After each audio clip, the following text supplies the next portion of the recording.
Hello mtazamaji wa Mafie TV, habari ya kwako. Leo tunakuletea taarifa kuhusiana na kikosi cha Simba ambapo kama ilivyo ada tunaelekea kwenye dirisha kubwa la usajili, na lazima kwenye dirisha kubwa la usajili timu zifanye usajili kwa ajili ya kujiboresha maeneo ambayo hayajafanya vizuri zaidi katika msimu uliopita. Na hapa tunakutana na taarifa ambayo inahusisha kikosi cha Simba ambapo wanafanya maboresho hususan katika maeneo mbalimbali ambayo wao walikuwa wanaona yana mapungufu kwa msimu ambao unakwenda kumalizika, na msimu ambao unaokuja wawe na watu ambao ni bora na wataleta kile kitu ambacho walikuwa wanakihitaji. Lakini ukiwa msimu uliopita ambao ni 2024-2025 wamefika katika hatua nzuri zaidi kubwa barani Afrika kwenye hatua ya final, na sasa hivi wanawaza hatua ya nusu final kwenye upande wa klabu bingwa barani Afrika kwa yale ambayo wao wameandaa kwenye mipango yao na management yao. Sasa usajili wenyewe huko hivi ni kwamba klabu ya Simba ya Tanzania imeingia rasmi katika mbio za kumwania kiungo mshambuliaji kutoka DR Congo Ange Bisiala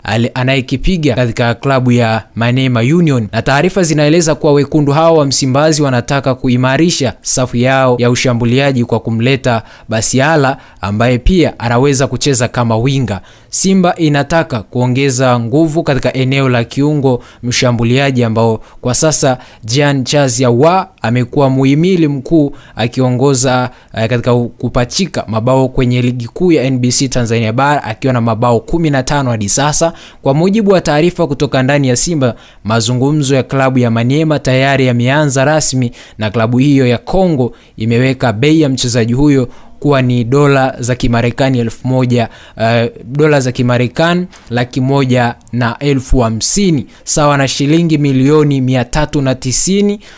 Afisa mtendaji mkuu wa Maniema Union Guys Kapia kiongozi alithibitisha taarifa hizo akisema kwamba yupo bosi wa Simba amefuatilia, anamtaka Ange Bisiala.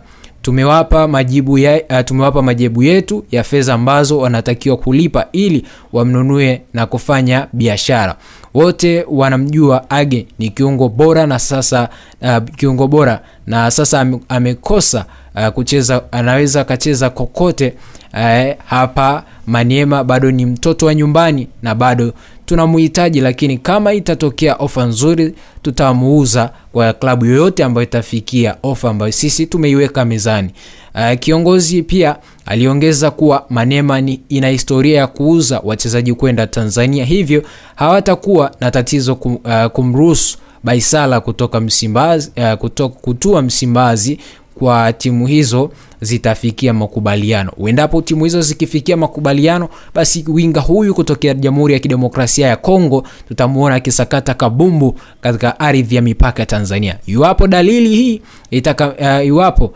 litakamilika, basi anaweza kuwa nyongeza muhimu katika kikosi cha Simba ambacho kimeridhia kurejesha ufalme wake katika soka la ndani na kimataifa katika msimu unaokuja 2025-26. Tutasubiria basi kama kumuona mshambuliaji huyu kutokea pembeni akiitwa ndani ya kikosi cha Simba. Kule pembeni Elie Mpanzu Kibisawala, lakini huku Age Bisiala akiwa anacheza kwa uzuri kabisa pacha hiyo wa kutokea Jamhuri ya Kidemokrasia ya Kongo. Kushoto na kulia 11 na 7 na 11 wote watakuwa wanatokea Kongo. Usisahau kusubscribe, kulike, kucomment, kushare kwa ajili ya kuendelea kupata update mbalimbali ambazo sisi tutakuwa tunakuwekea hapa ndani ya Mafie TV.